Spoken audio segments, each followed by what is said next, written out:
Good morning, everybody. My name is Samantha Mirabal with Melco's application team. It looks like my mic is a little too hot. There we go.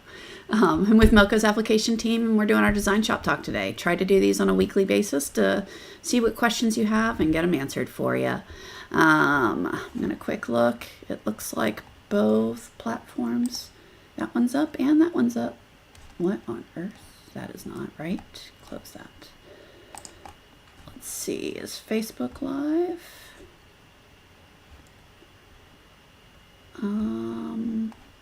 Okay. I don't know what's going on with Facebook, so Facebook might not be live like it's supposed to be, but we're live on YouTube. So if you're on, if you are on the Facebook looking for it, it'll be posted on there later. Okay, so Melco, anyone who's there watching, if you can fix Facebook on Restream, that would be cool. All right. Okay, so let's go ahead and get into the questions that were sent in ahead of time. All right. So actually, one more second. Let me post this over here. One more second. There. All right. So now I'm going to go ahead and get into the questions that were sent in. If you have questions while live, please type them in on the chat. And, oh, it says Facebook is good. All right, excellent. I don't know why I can't see it. Anyway, now I can see the chats, so we're good to go. Good morning. All right, now that I've played around forever, let's get into the questions. If you have questions, type them in on the chats, and I will see what we can do. All right, so here are the ones that were sent in ahead of time. So I have to do a church altar embroidery on linen. Any suggestions on where to begin? Okay, so I assume this is going to be a big design. I think it was last week or the week before I talked about how to set up these massive designs. So, but as far as linen goes, what sort of things do you want to think about? Well, one, it tends to be, my experience anyway, it tends to be a somewhat thinner material, and it moves a lot. So hooping and stabilization is going to be key for you. All right. So the things to think about would be what stabilizer you're going to use. I would recommend using a cutaway. I really like cutaways just for how stable, you know, it holds everything nice. Tearaways, if it rips, now you're no longer super stable. So, but you can always, if it ends up being too thin, so let's say you use a 3-ounce stabilizer and you want it to be a little bit thicker and heavier, but you don't want to have the weight of extra cutaway on there, you can always put some tearaway underneath it. So you're making a sandwich of stabilizers, and that gives you some more thickness to help with the stitching and whatnot. Other things to look at is making sure with the linen, I tend to use a spray adhesive on the back and stick it to the stabilizer before I actually hoop it. That way I'm not pulling and stretching, and it helps give it a little bit more rigidity. So those are the main things as far as hooping. You know, I would make sure you've got a good stabilizer. Your needles, a 7511 is probably fine, and I personally would just use regular threads. So I like the polyester threads personally. So like a Polyneon Madeira makes is probably my favorite thread. As far as digitizing it, look back at the video we did. I talked about multiple hoopings, and I think it was last week or the week before, so it was in the last 2 weeks. And I showed how you set up a big design and kind of plan out your design so that you know where to put it. If you want to go over that again, I can, but we talked about it in a lot of detail, and they said it was understandable, so try that. If not, let me know. We'll go again. So that's really how I would suggest going about it, is kind of plan it out hoop by hoop what you want to do. Then once it's digitized in one thing, put it all together into separate files so that you can just hoop and go. My threads aren't staying in the catcher. So you're talking about the little Velcro strip on the back. You replaced it and they still aren't. So I would look to see if the grabber is, or any of the parts are bent. That would personally where I would start is it bent?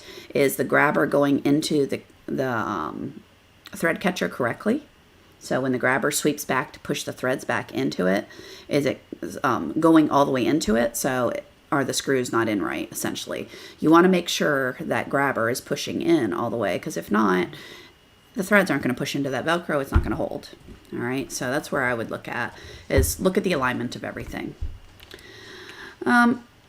This next question, quite frankly, I don't quite understand. So if you have whoever typed this in, I didn't put a name here, but when I change point positions, is there any way to save it so that if I do something like change the color, it won't undo it? Well, it doesn't undo it. So for instance, I've got this design. If I go into it, and I assume by point, and I'm assuming by point positions, you mean expanded point editing. All right.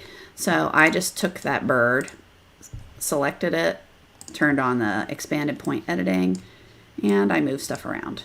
All right. Is this making this bird better? Absolutely not. But you can see I made some modifications on there to the stitch points. All right. So now if I take that and go change the color,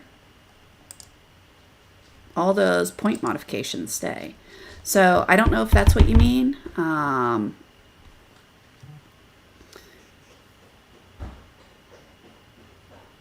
So that's where I would look. All right, so there was a question typed in. I have the screws installed correctly, but I can't stop the grabber from hitting my mighty hoop arms. So that, Alexandra, do you have the old arms on your machine or the new arms? Typically, I'll say when I see that happen, it's typically because the arms, the little brackets that come off the machine have bent up over time. So all you do is bend it back down and then the grabber will clear it. Okay, so it literally install the hoop, push down. To prevent that, when I'm teaching folks to use to put hoops on and off the machine, I actually teach to take the hoops off with palms down. The reason being, if you grab the clips palm up and your hands are under the hoop, what's the tendency there? You push the clip and you're pushing up on the hoop to pull out. So what did I just do there? I lifted up on those arms, right? And eventually you'll bend them up over time. And when you bend them up, then your grabber starts hitting stuff, which is obnoxious. So what I always teach is to put palms down on the arms and then lift the clips with your thumbs. So palm down, use your thumb here to lift. And what that does is it holds the hoop stable and you're not lifting up on the arms. So the hoop is there, you lift the clip, you slide it out, and then let go of it, grab the hoop and pull it off. I find, with my equipment anyway, it stops me from accidentally bending those arms up over time. Okay, so that would be my suggestion, is to just bend the arms back down and then work on pulling the hoops off with palms down and fingers on top of the hoops. Good morning, everybody. We have a lot joining us today. Wyoming and Texas and Alaska. Me in Florida, I am still frozen and it's 62 degrees, which is nothing compared to everywhere else. But yeah, Florida girl here. Someone's getting a new computer and they type in on YouTube, any problems with putting the DS and OS on a new computer? Is it hard to do? Anything I need to do? Let's try that again. Anything I need to know how to do this? No, just install it. The biggest thing to consider is, depending on the software, firewalls make a mess of it. Okay, so yeah, Alexandra, just bend the arms down. So if they're that would be my suggestion. Firewall. So back to the installation issue. I believe there are some FAQ articles that we can get you links for that show how to go about doing installations, but the biggest thing I find is firewalls can prevent it from installing correctly. You want to make sure you activate and deactivate your software appropriately, so that because each license can only be activated at one point, right? So if you put it on a new computer, you'll want to deactivate it off your old one to activate it on the new one. The other thing to consider would be the pairing of the machine. So I'll try to get you a link as well to how to make sure your machine is appropriately, the new machines have to be paired, PAIR, paired to the computer. So you may have to repair, not repair as in fix, but pair the machine to the new computer. So we'll see about getting you that link as well. But that's really it. DesignShop, I have it installed everywhere. I just deactivate and reactivate wherever I go. Some Georgia, 27 degrees in Colorado, and upstate New York, 32. Rob, oh my goodness, I hate the cold. That's why I live in Florida. All right. Let's see, what else do we have? So we got some links put in there. That's cool. What else do we have question-wise? I don't see any others typed in. Maybe I do. All right, so we did get you the pairing function. We talked about that one. Okay, so the next question was, I'm going to ask anyway, if you digitize a design in DesignShop, you save it off as multiple formats. Do you still need a tester on things like the VIP, HUS, and the XXX format? Well, not necessarily. I mean, personally, all I ever do is spot checks. So I'll occasionally, I do not, once you get the hang of how, your digitizing is good. So let's say you digitize perfectly. All right. So now you're just saving it off in multiple formats to sell the files. All right. I don't personally test every design anymore. I'll spot check them and make sure they're still doing what I expect, particularly on really weird stuff. So if I've got something that's incredibly complex, but for the most part, I don't. But testing never hurts. So, there's that. So I guess that's kind of an ambiguous answer, but I say, at least for me, I personally go and I only do spot testing. So someone typed in on YouTube, do you know why on one computer my machine is recognized and works with Flex, on the other laptop, even if I do a forced download, it won't display the machine at all, but the machine will boot up. So the machine is going to boot up, but Sophia, is that a new machine or a... the machines are going to boot even if you unplug it. So let's say you pull the Ethernet cable out and you turn it on, it'll boot. All you can do is sew the last design over and over again, but it'll boot up. So it's a connection issue. If it's a new machine, we already put in the link on how to pair it. You'll just need to pair it with that computer. If it's a old, like an XTS or something like that, you'd want to go into Tools, Options, Ethernet, and make sure you have the correct adapter selected. So and I guess you even have to do that on the new machines as well. Make sure you have the correct adapter selected. So that's where I would start for your troubleshooting, is go to, an XT and a big red. So yes, on those, it's going to be about making sure that you have the adapter selected. Tools, Options, Ethernet. Under there, instead of click force download, you want to make sure the correct adapter is selected. A lot of times, Windows machines, the adapter settings play, particularly on the older things. I think there are some articles out there on checking your adapters and whatnot. The detection troubleshooting, we got that link for you. So I know Windows also has a bad habit of turning off, putting adapters into power saving mode. So there's some other things there that are in the troubleshooting that you can look at. So Sophia, that's where I would start. Someone types in on YouTube, where is the best place to have digitizing from? Oh, goodness. There are about 100 answers to that question because everyone has an opinion.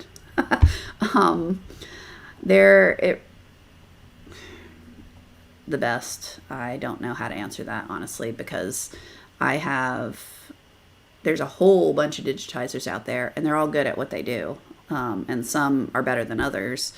I think there's a list on Melco that has all the, I don't know for sure. I think on the FAQ there's a list of digitizers out there that do native OFM. So if you're working in DesignShop, that would be a good place to start. Places, I don't know how I'm allowed to answer that. Let me go to the FAQ. Because if it's on the Melco FAQ, so that's at melco-service.com. FAQ, digitizers. Oh, third-party digitizers. Let's see. I want to see if the ones that I like are all up there.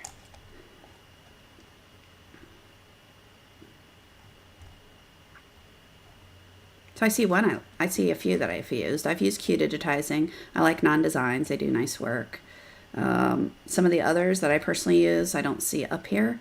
But I'll ask if they can be added.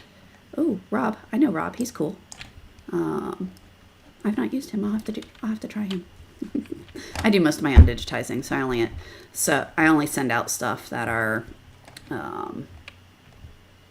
I only send stuff out that's going to take me forever and when I'm short on time. So most of the time I do it myself. So yeah, those are the ones I'd look. I'll ask about the other folks I use, if there's any reason we can't add them. I don't know. So yeah. All right. I'd like to have a better understanding of the corner properties. Can I use you? No, I don't digitize for other folks, mainly because I am so busy as it is that I don't have time to just do what I like, which is digitize. I have to sew as well. So no, I only digitize for me at the moment. When I get bored with sewing, then I'm going to switch over to only digitizing. But right now, no. All right. Where did my questions go? Because someone... So there was oh, that's what I was doing, corners. All right, so let's look at corners. I'm going to draw a triangle as a single line, and you'll notice it's capped right now. Let's make it a darker color so it's easier to see. All right, so I'm going to go into the properties. Right here is the corners tab, and you'll see both are enabled. So how is this working? Whatever the angle is smaller than. So how you read this right now, if the angle, this angle right here, is less than 45 degrees, it's going to use a cap. If it's between 45 and 75, it's going to use this miter. All right, and you can see that right now it's a cap. If I grab this and I swing it out, notice now it's a miter. All right, I guess I can zoom in so you can actually see it. There's the miter. Okay, so that's how you read that. That's how it's deciding what to do. So less than 45, it caps it. Over 45, but below 70, so between 45 and 70, it's going to cap. It's going to miter it. Okay. So it's really that simple. Now, the different miter, you have a style 1 and a style 2. That's just how it's going to cap it. So notice the style 2, it's like 2 single line centers overlapped, versus a style 1 or type 1 is a split right there. Okay. All right, Dawn, great. Let's see what else. Answer that. I'd love to know the difference between what you can do with Vector versus Pro.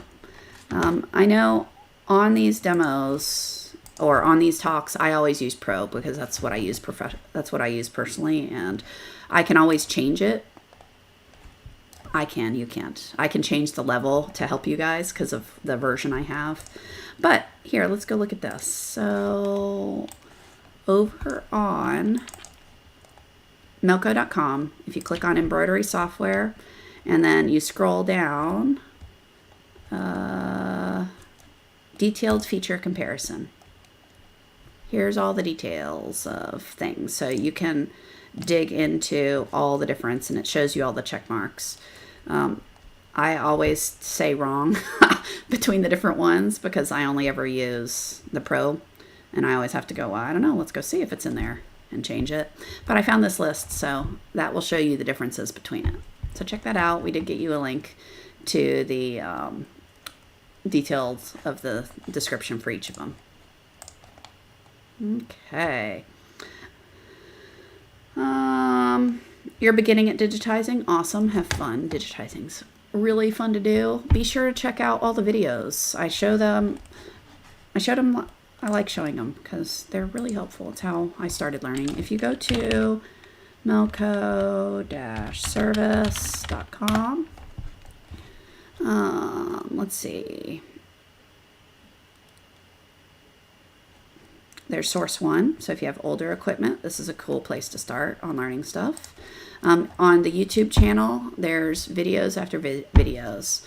So there's a lot of good info there. For the newest design shop, is it easy to convert a vector to embroidered file with auto digitizing, or do you recommend manually? Yes, it's easy, and I believe I think Scott did it.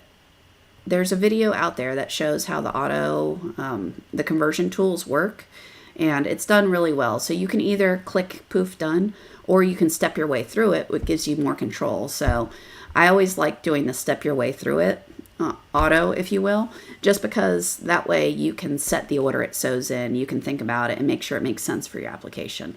And I think Scott covers all of that in the video. It's really easy to do. So, I mean, do I have a vector here? Let's see. Graphics, do I have a vector? EPS? No, I don't want to do a hamburger. I like the coffee cup. Coffee cup's cool. So, I mean, it could be as simple as, selecting your vector list and going convert to graphic and say auto convert, and poof, it's done. So you can do it that way. Or if I turn that off, I can still use these vectors. If I unlock them, there we go. I can still use these vectors and work through it individually. So take that vector, add a stitch direction. Poof, done. So there's a bunch of different ways to do it, but it's really pretty easy and straightforward. We got you some video links there. All right, how do you make a border around an image? For example, a heart. Let's do it. So I'm going to use closed shapes. Common design. Custom shape there. I wanted to find a heart that I didn't have to draw one, because every time I try drawing one live, it looks like a kindergartner drew it. Okay, so I've got myself a heart. Now we want to add a border to it. How do we do this? So you can select the shape, hold your shift key down. Shift is for add, control is for replace. So if you hold shift and click on something else, it's going to add whatever you clicked on to what you have here. If you hold control, it's going to get rid of this fill and it's going to replace it with what you have. All right, so shift, click, I added a border. Poof. Easy peasy. Let me show you the control option. So if I select that, select the shape first, hold control, then click on there. Notice my fill went away, and now I have just an outline. What if I did that by accident and I don't want to undo? Well, I can select the shape. Again, this time I can hold shift, and this time click on complex fill. And now I have a fill. Make it red. There. Red and white. I like that better. There we go. Okay, so other ways you can do it. Well, let's say you don't remember that shift or control thing. That's cool. Right here, this is the same functionality under this box right here. Change element from one type to another, but you can think about it. So you don't have to remember shift and control. You can go, oh, I want to add a single line center, or I want to replace that shape with a single line center. So add or replace. Remember that shift, that's control. Add, there, I added it. I can change its width to something big, there. All right, 50 is silly, but anyway. Yeah. So, does that work for DesignShop V10? Yes. I've done that for years. Yes. I have many problems with applique. Any help? What sort of problems are you having? So, with the digitizing files or with sewing on the machine? Let me know, and I can talk through ways to help. All right, Alex, hopefully that helped. All right, scanning. I don't think I missed any questions. I talked about those. Oh, someone typed in something. Let's go see what. Okay, digitizing. Let's look at digitizing first. Because I have a heart, we're going to digitize this as an applique. So the applique, it depends on how you're doing it. If you're using a laser or a cutter or something to pre-cut your shape, or if you're going to grab yourself a pair of scissors and cut it out on the hoop. I know I've done several applique videos on Melco's page, as well as, I wonder, they just posted an applique overview. And does that have the link to the videos? Yeah. Oh, yeah, all the links are there. So the link they just gave you has all these videos that you can check out. So you cut it in the hoop. All right, so let's digitize one. Let's make this an applique file. So I'm going to take this shape. I'm going to use this one instead of my shift just so you can look at it. And my first step generally is I hoop whatever I'm going to do, and I sew a line so I know where my fabric's going to go. So I call that the placement stitch. So I'm going to add a walk normal. I'm going to make that first, and I'm going to give it a color. All right, so pretend that one's not there. All right, so I hoop my fabric, I sew this, and now I have a heart sewn down, or I have a heart traced down. Now I go grab my fabric, and I'm just going to pretend I'm going to draw a vector so you can imagine this being fabric. I'm going to lay it over the hoop, like right over that line. And now, so I grab my fabric, put it over there, so it's covering up my heart altogether. I'm going to copy and paste this shape and make that the second thing that sews. I like to do that as a bean stitch.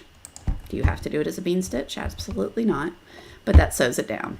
All right, so then you have an applique stop. I've got this big old square, or ugly rectangle at the moment, sewn down to my hoop. So I go grab my scissors and cut close to that line. And what does that leave me with? So that leaves me with a piece of fabric sewn down in my hoop.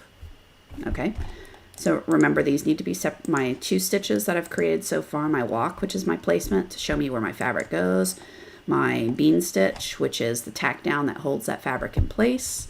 Then I cut it out, so now I have fabric sewn down. Now I do my cover stitch. What type of cover stitch do you want? Okay, well, I already have it, so 40 is better. Then it comes down to looking at, so bean, and then you've got your single line. Now it really is, how close did you cut it? Is this positioning good? So or am my fabric pulling out? So when I go to the machine, is this satin stitch, when it covers it, leaving it where I have the fabric kind of coming loose in different areas? Well, if that's the case, well, you either need to cut wider or you need to change your satin stitch and make it more on the fabric instead of, right now it's half and half on the fabric, half off the fabric that I've sewn in place or I cut in place. So how do you do that? You go into the satin stitch, and under the single line, you can tell it to do either a left justify a right, or my favorite is custom, and you can set it to be more on the fabric or more off of the fabric. See how it's shifting? Typically, it really depends on how close you cut things. I like a 60-40 split personally, but you'll find some folks cut super wide and others, others cut super close, others cut wide. So that's going to be a stylistic issue for you of, which do you want it? So this is my preference. I like 60% of the stitch to be here and 40% of the stitch to be there. So I don't have fabric hanging out on this side. It's all covered. So check out those videos. I don't know if that will help you with it, is to think about those sorts of things. But that's on the digitizing side. It's really straightforward for applique. On your machine, it really comes down to how close are you cutting things. If you cut super close, it's going to pull out potentially. So then you go back to your digitizing. All right. So while I was rambling about applique, we had some questions typed in. Let's see what we got. When I turn on my system, it says I should do my quarterly maintenance, but I'm a long way from the recommended stitch count per the number of stitches since I last did maintenance. Which do I use? The simplified interface, if you're using that, is calendar based. All right. The advanced interface is stitch based. So I always, I run in the advanced interfaces. So on all my equipment, I do it by stitch count myself. Does it hurt either way? No. The only thing I would say is if you're sewing once a quarter, and so every quarter it's going to come up and say, hey, do all this maintenance, be careful about doing all that, because particularly if you're going to oil all the needle bars, and you've only sewn once. Eventually you're going to have oil running down the needles and making a mess. So it really depends on which interface you're using. I use the advanced interface, but mainly because I like to see all the data in one place, and it works. It's my happy place. How about that? Does Melco Service Site explain how to do a tune-up on the machine, or is that only learned at Melco School? So the tune-up, how I always look at a tune-up is that's all your maintenance. So you're doing that. If you're following all the maintenance timers, you're already doing that. The tune-up would be replacing your thread feed rollers. Well, that's again a maintenance item. They walk you through in the software of how to do that. So take the rollers off, clean it, re-grease it. All of that is covered in those timers. So as long as you're keeping up with the maintenance, that is how I look at it, as what a tune-up would be. Now, if you're wanting to do critical measurements and stuff like that, which is what your techs do, yes, that's a Melco School thing, but you shouldn't have to do that. It's really keep up with your maintenance, replace your thread feed rollers when necessary, change your bobbin case every now and then. Those sorts of things, you're good to go. Someone did say, how often should you change your bobbin case? I don't know what the correct answer to that is. I'll tell you, I don't replace them often, but I have a whole bunch of them here, and I would say maybe once a year I do it. Maybe. That's generous. I don't replace them often personally, but make sure you're keeping them clean. If you ever get to where it's not tightening or loosening correctly, that's a good sign to get rid of it. If you drop it on a concrete floor, probably a good time to get rid of it. If it gets bent and deformed, because it's going to impact how the bobbin's rotating in it, that would be a good time to throw it away. They're not expensive. Yeah, I don't know what the correct answer is. I'll just tell you what I do personally. Awesome, Alexandria. I'm glad that worked for you. All right, let's see what else was typed in. I have another question. How do you adjust the stitching when text reaches a certain height width and the stitch out is loose, if that makes any sense? Okay, so I think what you're saying is, let's use some text. And I'm just going to put a letter and make it. All right, so I'm going to make this letter ridiculous. And depending on the settings of your software, it won't do what mine just did. So notice when I did that, it changed it to having fill along here. So if I copy and paste this and make it smaller again, make it a smaller letter. Oh, come on. One, enter. There we go. You'll see this is satin stitches. This is not. So if this gets large and you end up having really long stitches along here, that's not really good, right? Because it's going to be prone to snagging when, screwdrivers, but a pen goes in and out of pocket.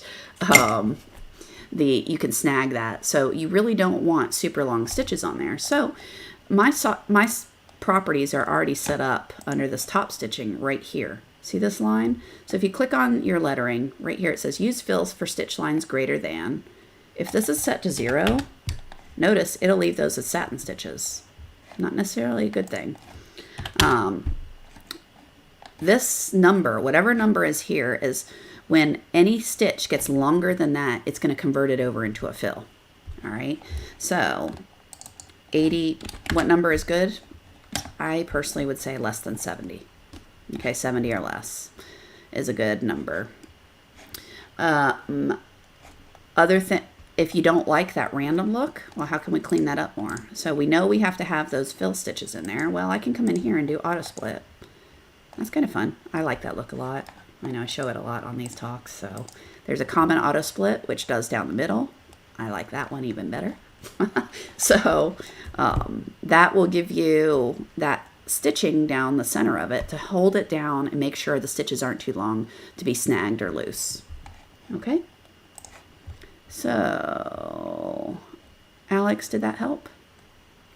Let's see, did I miss any others? We talked about maintenance. We talked about that. I got that. Whoa. All right, my laptop I use for embroidery wants me to upgrade to Windows 11. Has anyone had any issues with upgrading from DS11 to Windows 11? No, this computer that I'm running my software on for you right now, it decided to upgrade it without my without my permission. I think my husband did it, and it runs fine. So I had no issue. So there's that. I do believe there's an article on the help desk that talks about Windows 11 and considerations and things like that. So we'll try to get you that link.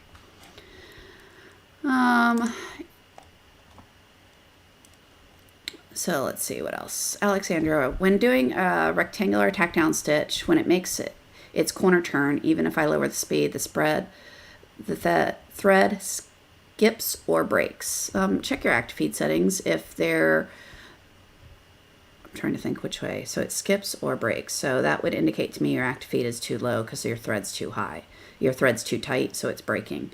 So that's where I would look at your active feed settings on there. Yeah. So Alexandra, that's where I would look.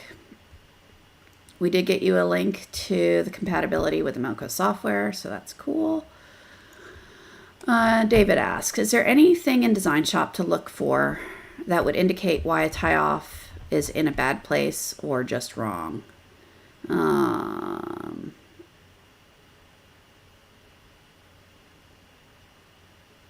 I don't understand what you're asking. So is there anything in DesignShop to look for that would indicate why a tie-off is in a bad place? So, I mean, you've got your design checker, which is either here or that other little tab I clicked.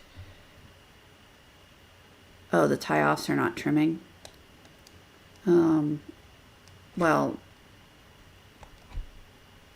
no, I don't know of anything in DesignShop. So, I don't know, David, I would give, if you can email applications a file that's giving you grief with an explanation, so applications@melco.com.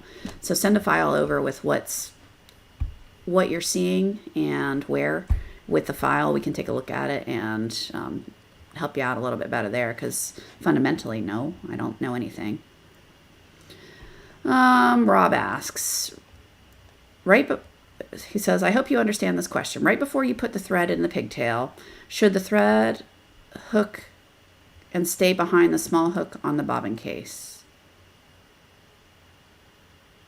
No. All right. So when you put the thread in the bobbin case, you put it through the pigtail and pull it out. Now you got to put it in the machine. You don't want that tail that's coming out of your bobbin case. You want that to be free and not clipped behind anything.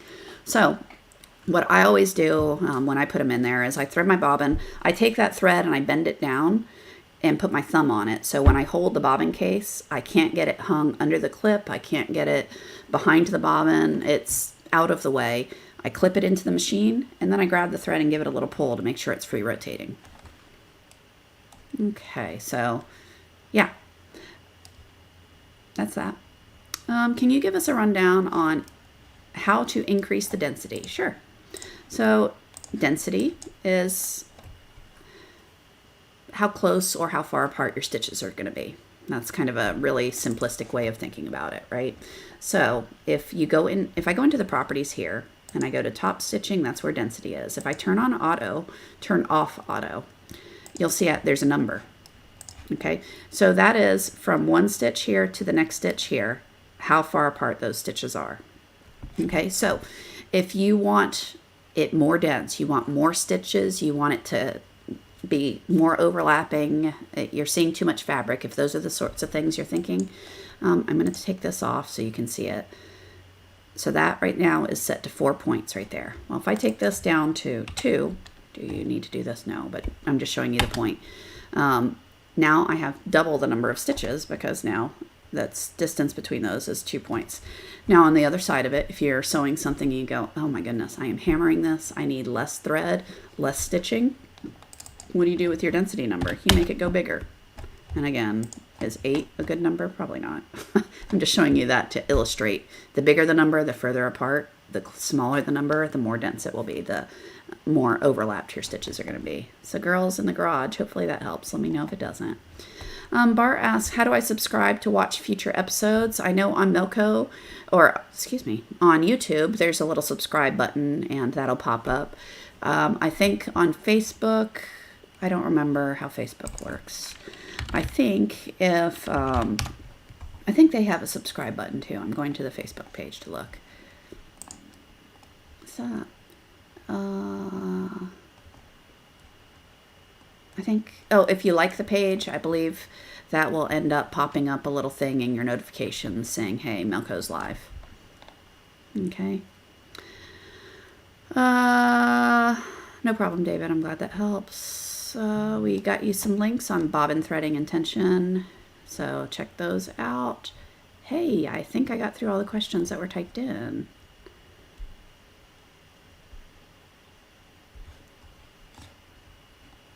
All right. I do try to do these on a weekly basis. It's typically Thursday or Friday. This is actually the Friday I'm supposed to do it. So next week I'm supposed to do it on Thursday. It's because of my husband's work schedule. He doesn't like when he's off work and I'm not. So let's see. Someone has an issue with tie-off stitches. Old DesignShop 10 files do not make lock stitches to the end of the object with machine. I would make sure you have most up-to-date version of the software. On the both DesignShop V10, there was an update to that. I forget the version number. I'm sorry. But there is an update that fixes some compatibility issues. And then make sure you're running the latest OS for your machine. And that should be good. Trying to think any other reason that would be. I'm not aware of any. Again, you can always call tech support and have them take a look at it for you. So that might be something to look at. Okay. Let's see. Oh, I missed one. Would Milko have a place for more font options? Not currently. So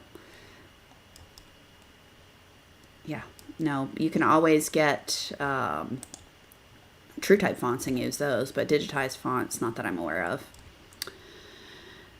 Let's see. You update the MK Buddy, you update those at the website. Update what at the website? I don't know what we're asking there. If I open a file in DS11, make a little change and save it, after that, all is okay. Okay. So oh yeah, you update those at the website. Yes, that is correct. And there's a link for it there. So yeah, I would look at your versions and for your old files and just make for compatibility. And there's a link there for you. Okay. What other questions do we have? All right, I think I caught all the ones that were typed in. Yeah, so that, I think we have a wrap. So I'll be back hopefully next Thursday. If drama happens with my children, then I move it to Friday.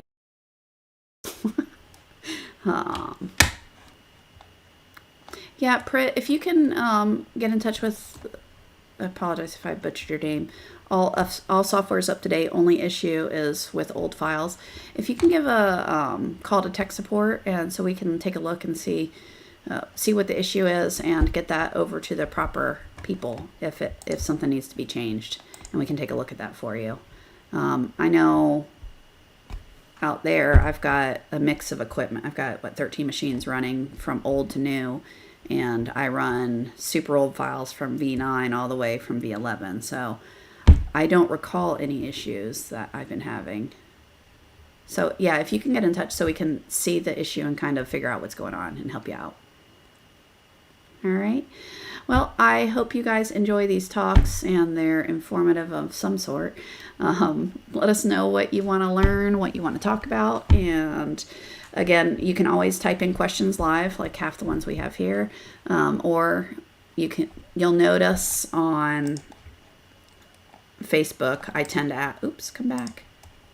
on Facebook, I tend to post a picture of this and asking for what questions you have. So if you want the ones ahead of time that are sent in, so if I've got to do some work ahead of time, give me an opportunity to do that. So, all right.